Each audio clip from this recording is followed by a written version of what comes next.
which college to choose, which one is better.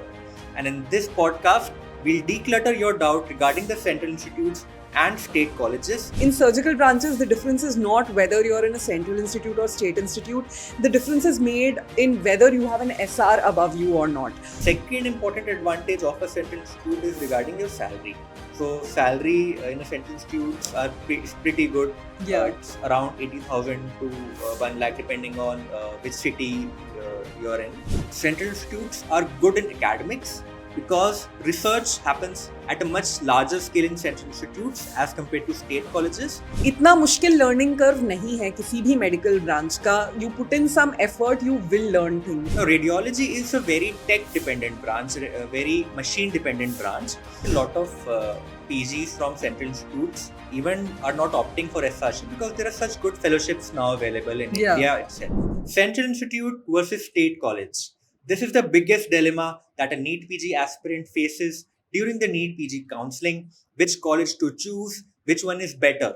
And in this podcast, we'll declutter your doubt regarding the central institutes and state colleges, which branches are good for central institutes, which branches do very well in state colleges.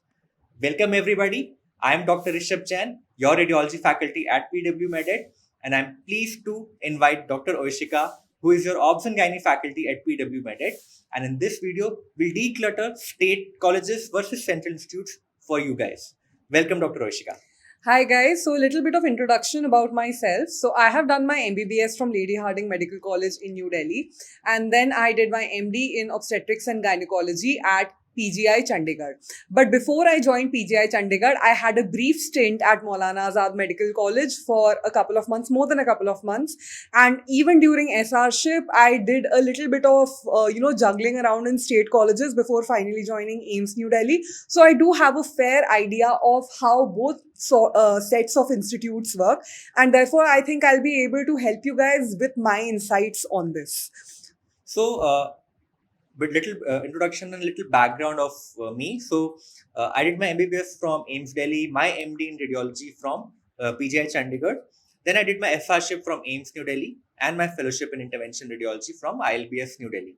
So, I've been in central institutes all along. So, I know a little bit about what central institutes offer, what are the advantages of central institutes. And also, I know a little bit about state colleges as well because a lot of SRs, lot of fellows during my training have been trained from state medical colleges. So we'll give both insights from state as well as center. So first I'll start. Let me tell you about central institutes first. So in general, central institutes are good in academics because research happens at a much larger scale in central institutes as compared to state colleges because the funding and grants are more. That's the simple reason. So better academics, and in which branches better academics are important in medical specialties. So your derma, your radio, your medicine, pediatrics, psychiatry, these branches will be better in central institutes like AIIMS, PGI, and EMHANS, etc. Dr. Rishabh, what about the pre and paraclinical branches? Yeah, so again, as I mentioned, that pre-paraclinicals are also heavily dependent on academics and research. So they will also be better in a central institute as compared to a state medical college. So when we talk about subjects like pathology, microbiology, biochemistry, all of these are much better in terms of academics and future job opportunities when we talk about central institutes versus state institutes. Yes, I think so. And even in state institutes, if you talk about the medical colleges which are there in capitals of respective states and prominent cities, they are better in terms of academics naturally because the patient footfall is better and hence the research and academics predominantly thrives there. All right. Now, I want to ask you, this was regarding medical specialty and you are in a surgical specialty sort, Obs and Gynae. It's not sort, it is a surgical specialty. It is a surgical specialty, covers both medical as well as surgical aspects. So you tell me your experience for surgical specialties in a central institute.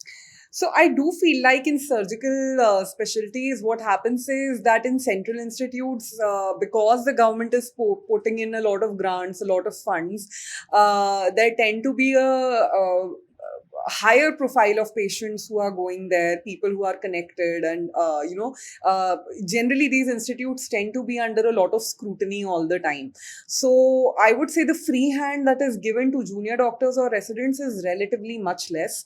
And because in surgery, there is a risk of a lot going wrong in a matter of seconds to minutes, seniors tend to be less trusting, not of their juniors, but of the situation and what all can go wrong. And therefore, definitely, it is a fact. I am not trying to sugarcoat it. It is a fact that cutting is way less in central institutes compared to your state institutes. So if we talk about numbers, and I'm talking about numbers because that is the objective criteria that students think about. Yeah. So if you compare the number of cesarean sections that an MD student gets in a central institute versus a state institute, what are the numbers? So, if I talk about central institutes, then again, let's just talk about cesarean section because it's the simplest surgery that is happening. So, again, I would say among central institutes, JIPMER is an exception in that hands-on is very good there. But if I talk about other institutes like AIIMS, other institutes like PGI, the number is quite low. I would say it is maybe when a student is passing out, they would have done 100, 150 odd cesarean sections. However, I have met, colleagues, co-SRs, other people who were doing PG at my time from other places, and their number far exceeds my number to the point that I felt very insecure, and even at points felt like maybe I had made the wrong choice taking a central institute. But then again, even among state colleges, it really differs. It really differs. Because when I talk to my compatriots from Maulana Azad Medical College or, other Delhi colleges, the number is pretty much the same. But if I talk about other states where, the difference, I think, is, let me put it this way, in surgical branches, the difference is not whether you're in a central institute or state institute. The difference is made in whether you have an SR above you or not. So that is plain and simple the difference. So if I talk about places like, for example, Maharashtra, where surgical opportunities for residents are great, the reason for that is there are postgraduate students or JRs, and right after that, they have your assistant professors. There are no senior residents in between. So just remember, if there is a hierarchy, there will always be people above you who are trying to take your surgeries away from you. So if you have one less layer there, definitely you benefit. Right. So if we talk about state colleges, and you mentioned Maharashtra, and if I'm not wrong, I think Gujarat and Kolkata also offers pretty good hands-on in obs and gynae and other surgical specialties as well. Yeah. But what does a central institute offer more than cutting, if we were to put it in quotes? That state doesn't. So definitely I feel like exposure is, a teacher. Experience is a teacher. Just seeing something, even not doing it, but just looking at things can teach you a lot. So I would say there is a lot of exposure in central institutes that is grossly missing, should I say, not just missing, but grossly missing in state colleges. So for example, when I was at PGI, there was a lot of robotic surgery. There was a lot of laparoscopic surgery. When I was at AIIMS, there was a lot of laparoscopic surgery. There was a lot of fetal medicine. There was a lot of IVF. That is not to say that these things are not happening in state colleges. It is happening, but in very few state colleges. That is number one. Number two, that is also not to say that I got to do any of these things directly during my residency. I didn't. But looking at them made me aware of what were the options that are available to me. And yes, for people who are innately surgeons, some people are just born with that skill. Even just looking at things, observing them really gives them an edge. They know how to do it just by looking at it. And who knows, you may be one of them. Right. So if, let's say, since you're talking about NEET PG counseling overall, and that is the counseling that is currently going on, so somebody will get a MS or MD obs and gynae in a state college. Would you recommend him or her to do an SRship at a central institute? Yes, of course. I do feel that at any point in life, and I'm not just saying this in a philosophical way, it is something that I genuinely believe, that, your graph should always go like this. right? Preferably. There may be a little bit of bumps along the way, but I do feel like that's how my graph has been, and therefore I find myself content in life. I always feel like subsequently I have gone to a better place than the last. Better how I just said that cutting is less in central institutes, yet I did my SRship from AIMS and I'm happy about it.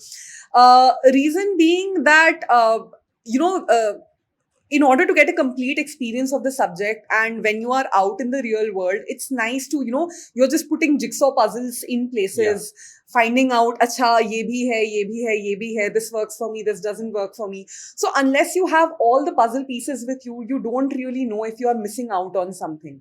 So that is one exposure, one experience that I wouldn't trade for the world. And if by chance you really wanted to get into a central institute but were not able to during your NEET PG, or it does not matter, because like I said, residency mein, central institutes mein, anyway you do not get a lot of opportunities. As you get older, the opportunities increase because they trust you more to not mess things up. So definitely I had a lot of colleagues who were from other colleges, who were not from central institutes, and they are doing very well. They are very happy. Initially they had a lot of hiccups and they were very unsure of themselves. Some of them were even ashamed ki yaar mujhe kuch nahi aata hai, I'm feeling like the JRs over here know more than me.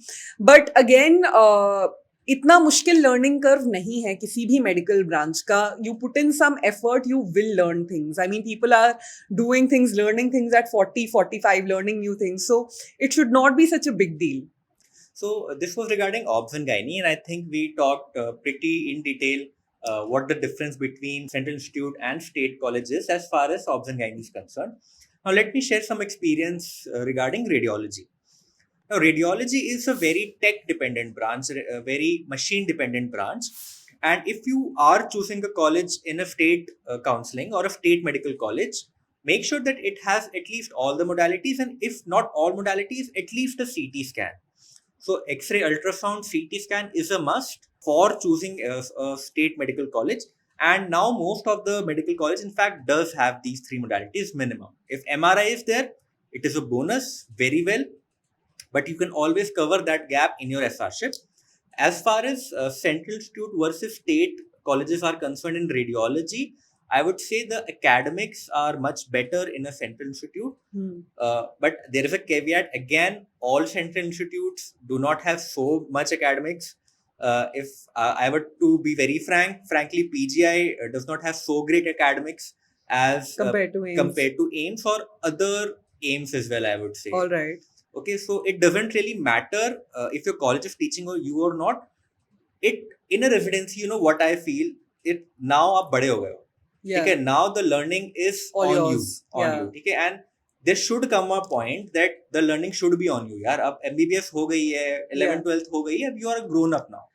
So, Dr. Rishabh, I'd like to ask you another question. So, this is a kind of question that I think a lot of faculties who are, dispensing advice to the students face. And I think you would have also come across this, particularly in your field a lot, ki at my rank, I'm getting so-and-so college, but that college does not have interventional radiology, right? Or, I might be getting a question that it does not have IVF.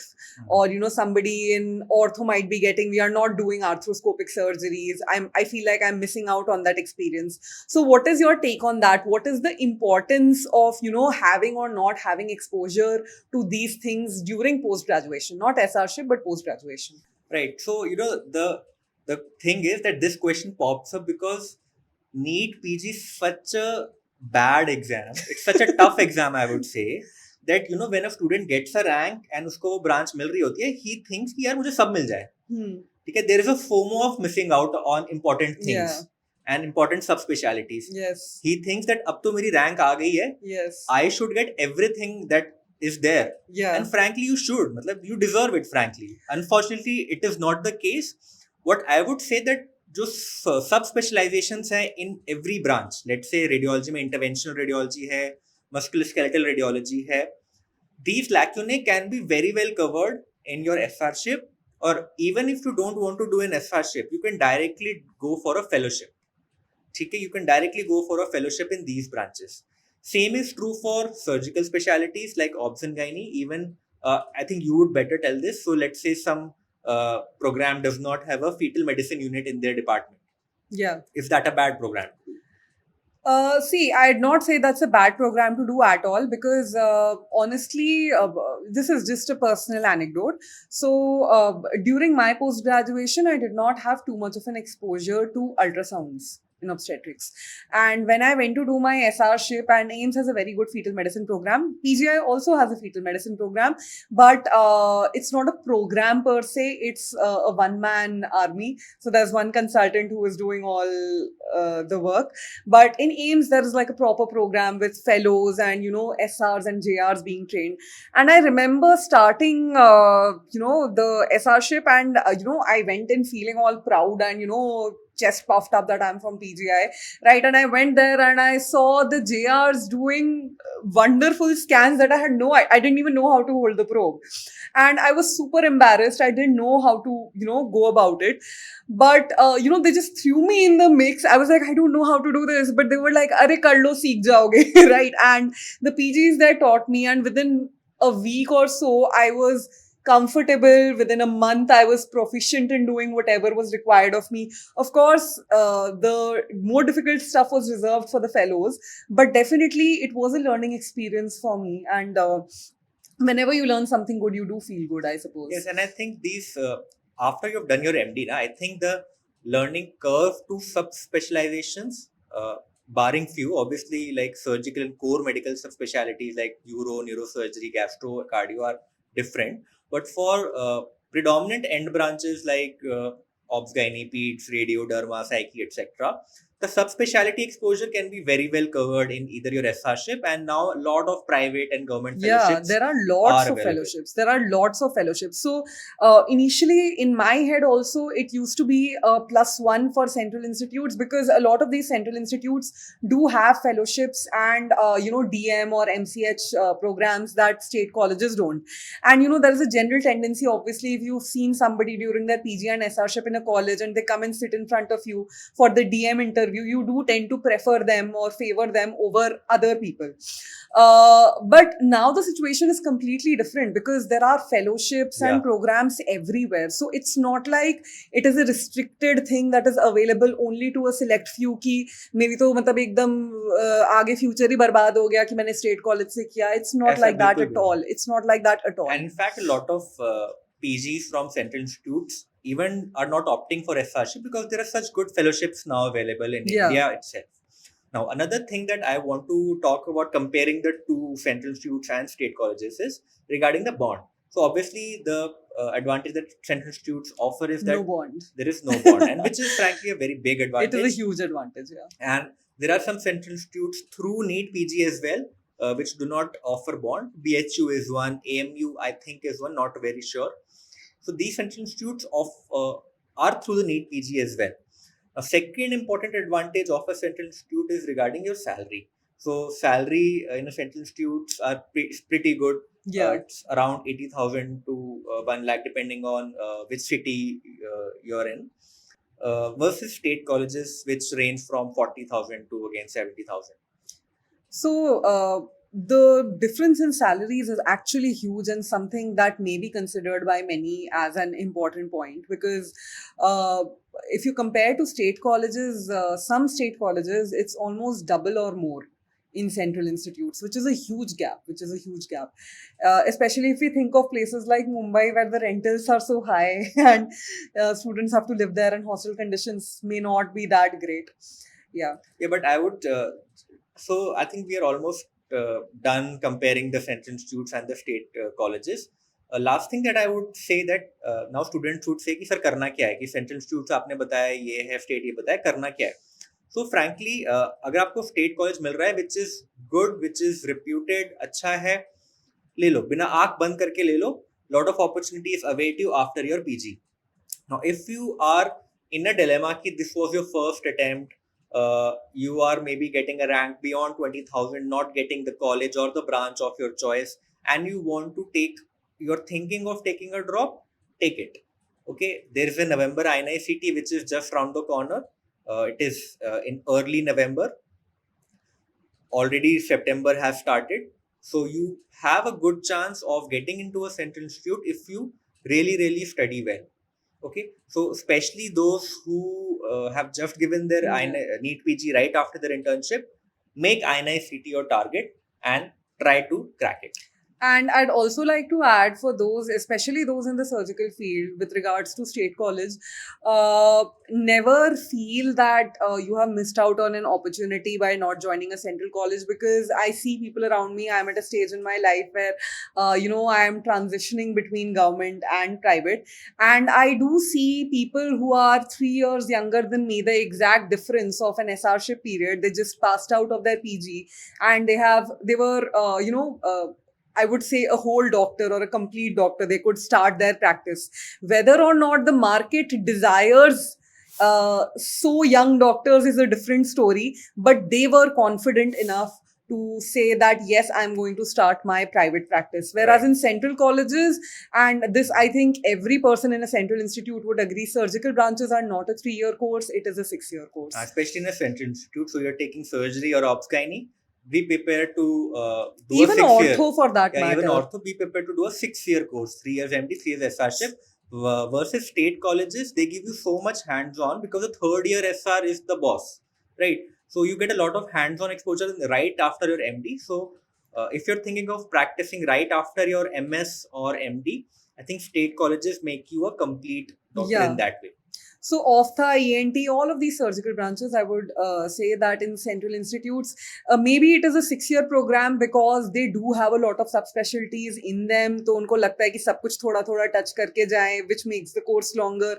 And also because the hands-on is in less. But in no way should you feel that, I would say that if you are getting the branch of your choice in a good state college, then just extend your hands and grab it. Yeah, so don't think about SRship. बहुत शौक है AIIMS में जाने का, do it in SRship. कुछ do your MCH in oncology or DM in whatever subject. But abhi because ranks and NEET exams especially we know are a very unpredictable thing. ऐसा नहीं है कि इस बार का result मतलब it's not 100% that it will definitely be better next time. So if you are definitely getting the branch of your choice, उस पे तो compromise करना ही नहीं है, just take it. So I think that's all from our side. We'll wrap this podcast for now. Any doubts you have, please mention them in the comment section. We'll be happy to answer them. All the best for your NEET PG counseling. Bye-bye.